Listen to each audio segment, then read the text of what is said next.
Hey guys, welcome back to Clownfish TV. This is Neon. We're going to talk about Alterna Comics. Alterna Comics, an independent publisher that's actually killing it right now in monthly sales.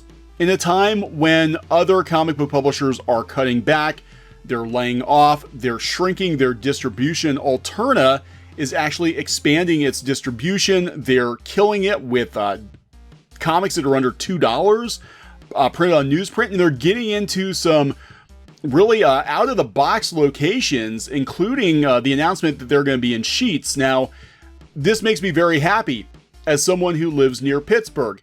Sheetz is a huge convenience store chain here in Pennsylvania, and I guess they've spread out to other states as well. But for them to get into Sheetz is sort of like, Marvel and DC Comics being available at 7-Eleven back in the day. This is great news for the mainstreaming of monthly comics again. Monthly comics have been sort of relegated to the direct market, which is dying. But to see monthly comics get put in places like Sheetz, I think is very good for comics. Very good for comics. And congrats to Alterna, to our friend Peter Samedi, who's been able to pull that off. It's pretty cool. I know he was talking when we had him on the show before. He was talking about getting into other outlets, and this is a really good thing for comics. Now, the flip side of this is when you work in the comic book industry in 2019, there's a lot of bitterness, there's a lot of hostility, there's a lot of weird political stuff going on in comics now, and the best analogy we can think of is crabs in the barrel. Whereas if one crab tries to get out of the barrel, the rest of the crabs try to tear them down. And I really do think this has been the case with Alterna Comics, who, even though they've been around for like 13, 14 years now, really came into their own in the last year or two. And a lot of that's because of, backlash toward the mainstream comic book industry. People wanted an alternative to what they were seeing from Marvel and DC and IDW and other publishers. And Alterna was there with the right product at the right price. Now they're getting that product into places that Marvel, DC, IDW, etc. should be getting comics into, but they're not. They're pulling in, and they're actually constricting their distribution options, in my opinion. So when you make other people look bad just by being good, those people tend to get bitter, and they tend to conspire, especially if we're talking about businesses and there are dollars at stake. There tends to be some conspiratorial stuff going on. Okay, so Alterna has come under attack multiple times over the last year or two, and it's really heartbreaking to see that you've got a company that should be looked at as an example of what to do right in comics being treated as poorly as they have been by the comics media, by comics Twitter. They've sort of become a pariah, and I do believe a lot of it is just sour grapes. I really do. I think there's some really bitter people who, it sort of destroys the narrative that the entire comic book industry is hurting, and it's inevitable for people to not make livings in comics when you have people like Peter out there showing that you can get comics into all kinds of locations, that you can kill it in sales if you keep, you put out good quality product at a good price, that people will support you. Okay. And also in crowdfunding, there are a lot of major crowdfunded comics that are getting no press at all in the comics blogs because they don't like the creators working on those projects. They don't like the politics of the creators working on those projects, even though the projects are newsworthy, even though projects like Earthworm Jim did $750,000, even though Ethan Van Sciver's Cyberfrog has done like, what, 800,000 between multiple campaigns, because the comic book media doesn't like these people because of politics. They just ignore them, or worse, attack them. And Peter, unfortunately, has gotten caught in the crossfire. Alterna Comics has gotten caught in the crossfire because of their success. So this is great news for them. However, Peter Samedi, the publisher of Alterna Comics, has gone out and he said over the course of the past few days, I've been sent numerous disturbing screenshots that show several comic book reviewers, in quotes, actively participating in slandering me, my company, and our creators. What is going on in comics lately? How does this behavior help the industry? The short answer is it doesn't. It doesn't. The comic book industry, the mainstream comic book industry, is eating itself alive, and anyone who wants to crawl out of the barrel is being targeted. And it's really, really unfortunate. I think the person he's talking about is actually Comic Book Yeti. This guy's supposedly a journalist, a comic book journalist. He said he will not cover Alterna Comics and comics that directly or indirectly attack minorities. And Peter Samedi, I guess you could consider him a minority, given that he is of Asian descent. So this does not hold any water. In fact, I know several creators at Alterna who identify as being Democrats. They're not even right-wing creators. That seems to be what this is about, is some weird political thing. And where this comes from is the anti-Comicsgate sentiment going on in particularly the comics blogosphere. A lot of the journalists who cover comic books have come out and been anti-Comicsgate. The thing is, Alterna has never identified as Comicsgate. They basically would not block people. They would not block people who may be identified as Comicsgate. They put a policy out there last year that ruffled some feathers that said that they did not want their creators using blockchains, block bots. So if you're not familiar with that and you're in comics Twitter, I'm really surprised, because most people who are in comics Twitter are familiar with the block bots. Basically, if you follow or interact with a particular account that people don't like, it'll set off a blockchain. So you might actually get blocked for following somebody who follows somebody that some other person doesn't like. And it's not really a good look for business. That's what Peter was saying. It's not a good look for business because, you know, you could be alienating potential customers without even realizing it. And, you know, it's not a good look. He said, don't do it. And obviously, if people are harassing you directly, that's a different case. I think it's a very sensible policy because so many Marvel and DC creators were using these blockchains and people were being blocked. They didn't know why they're being blocked, and it was affecting sales. They're like, if you're going to block me, I don't even know why you're blocking me, but I'm not going to buy your comic book.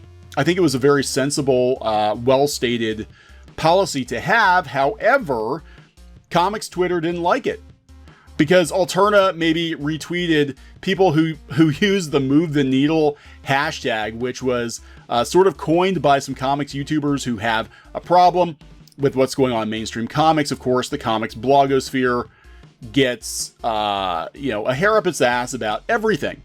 So Jennifer de Guzman, who is a comics blogger, I think she was an editor at one point, called Peter Samedi out last year and said, are you cool with Comicsgate or what? And Peter basically said, I don't care. I just, you know, I'm not going to denigrate customers because of, you know, whether or not they identify with any particular group of people. So because of that, he got put on the naughty list. And unfortunately, it blew up, and Peter Samedi is accused of, now it's gone from, hey, we don't believe in blocking customers because of their political beliefs or whatever, to Alterna Comics being accused of supporting white supremacy because they're neutral. Again, this could only happen on Twitter. It could only happen in comics. So it went from you see how this escalated, right? Will you denounce Comicsgate people on Twitter? No, I will not. And yeah, we're going to do the blockchain, or we're going to tell people not to use blockchains because we don't think it's a good business policy to, oh, now you're a white supremacist because you're neutral and you don't want to get involved in this. So, and some other people pointed out, you know, it's strange that they are black.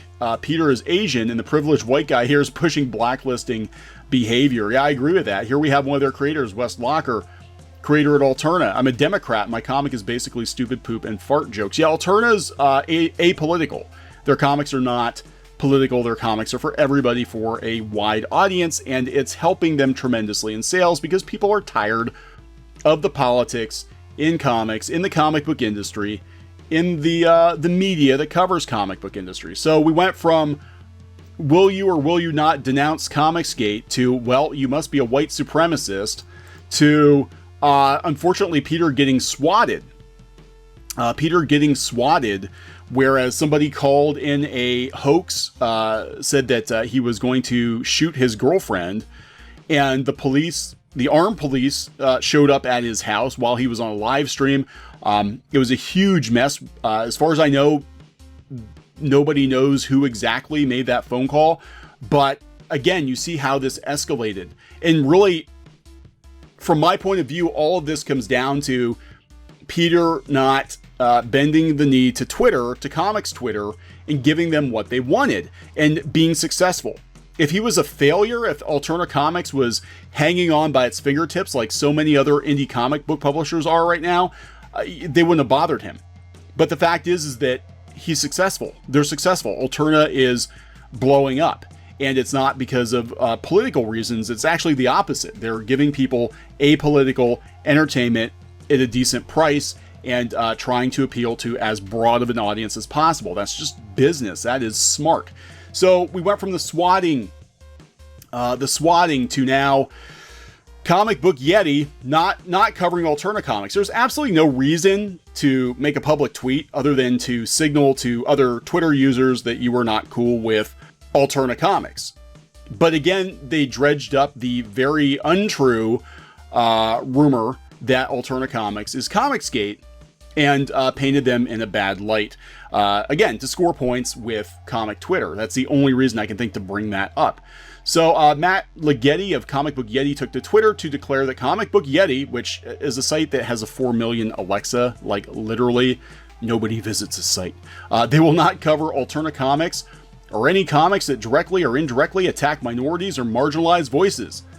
Alterna does no such thing. They do no such thing. But again, I think these people are in cahoots with mainstream comics, with the bloggers that support the mainstream comic book industry, and they are trying to paint Alterna in a bad light, because of sour grapes. I really think it's sour grapes. Ligeti would follow that tweet by declaring that Alterna Comics is a platform of hate. Getting your comic published is hard. Yes, it is. For those of you who can't leave the publisher for one reason or another, meaning Alterna, but don't agree with their politics, I'm sorry, there are no politics at Alterna. That's the problem. That's where people are having a problem. Alterna is apolitical, and because they won't come out and say they're anti-Comicsgate or far left, they're getting attacked. So stupid. We're talking about comic books. Why have comic books become so damn political? Like, just make good comics and be done with it, and make comics for everybody. But Comic Book Yeti will not give a platform to hate. You don't have much of a platform, Comic Book Yeti.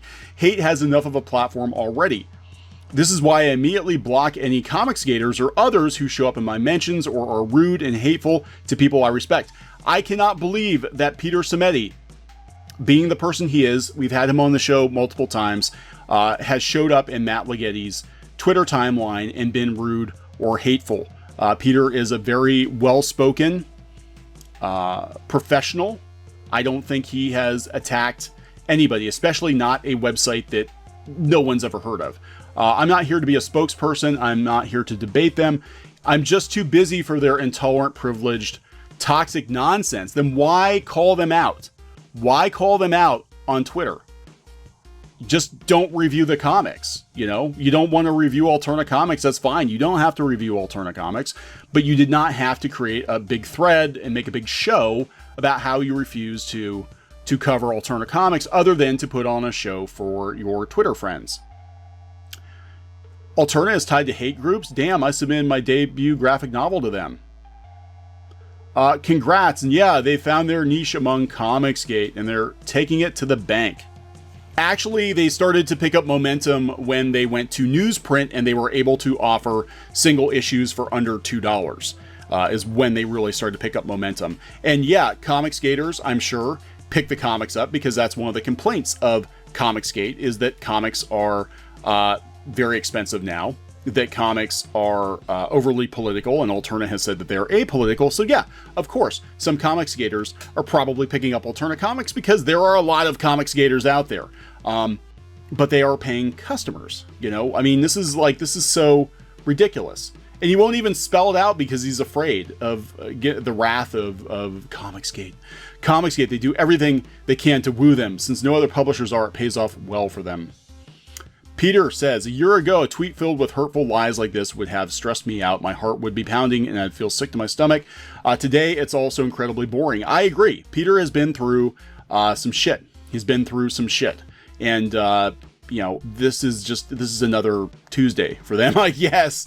Of course, we've got this guy, Kieran Shayek, I don't know. He's got me blocked. And he is a journalist who has written many hit pieces on Comicsgate for a variety of publications. He had a GoFundMe a couple of months ago. He was looking at losing his house. Believe it or not, I actually gave to his GoFundMe because even though I don't like what he does, I don't want to see anybody be homeless. So I actually gave to him. But the dude blocks me on Twitter. But he put up alt-right comics for everyone. Alterna Comics has been around for like 13 years. 13 years. They're not alt-right. Many of their creators are Democrats. A lot of their creators are diverse. This is so stupid. So a lot of the reason that they're coming down on Alterna Comics and accusing them of white supremacy is because of this guy, this John Paul Atlee. He claimed that he was accusing them of white supremacy because they published a Comicsgate book. Bounding into Comics reported that Atlee appeared to have confused Antarctic Press with Alterna Comics. Antarctic had initially agreed to publish Richard Meyer's Jawbreakers before they received outside pressure from Mark Waid, and that's a whole nother thing. Samedi has publicly stated he does not belong to any movements. However, he has noted that he does appreciate the massive amounts of books that CG folks buy. So, you know, and he's neutral. He's neutral. He is neutral in this. He's one of the few publishers out there that hasn't made, some kind of a statement. And usually when people make a statement against Comicsgate, because there are so many people who support Comicsgate, or at least agree that the comic book industry is thoroughly broken, it does hit them in the wallet. I don't think the publishers outside of Portland have any clue how many people are actually on board with the notion that the comic book industry is broken, that they do not want to be preached at with overly political comics. Alterna is definitely producing comics for everybody at this point. So, and they end it here, and I do agree with this, Bounding in the Comics. Matt Ligeti won't be covering comics from an Asian American publisher with Peter Samedi, who was the victim of an actual swatting attempt. Let that sink in. Yeah, and you know what? Some of the other comic book blogs out there covered it briefly. They covered Peter's plight briefly, but since then, I've noticed that they've stopped talking about Alterna altogether. A lot of the sites that used to run their solicitations and Diamond don't do it. They're basically shunning Alterna, but meanwhile, Alterna will not be stopped. They're getting their books into mainstream outlets, just like the rest of the comic book industry should be looking into doing, and they're not, because the comic book industry right now is thoroughly broken. So that is what's going on with Alterna. Again, it's just another Tuesday for them, unfortunately, but anybody who stands up to the mainstream comic book industry now, and the blogs and the media that support them seem to come under attack. You get called lots of names, and then you realize that there are very few of these people, and in the grand scheme of things, they really don't matter. They just make a lot of noise online. It doesn't really matter at the end of the day. So Alterna is going to do well financially, despite people like this. Despite Comic Book Yeti and their 4 million Alexa hardly trafficked blog, Alterna will persist because the word of mouth is very strong with them and consumers like the product. So that's our take on it. Good luck, Peter. I think you're doing really well. So we're going to wrap this one up. Please subscribe for more pop culture news, views, and rants here on Clownfish TV. This has been Neon. We'll talk later. Hey guys, thanks for watching Clownfish TV. Please consider supporting the channel. Go to clownfishsupport.com. That's clownfishsupport.com. And if you want to join our community, go to clownfishtalk.com. That's clownfishtalk.com. Please subscribe, ring the bell for notifications. We will talk to you next time.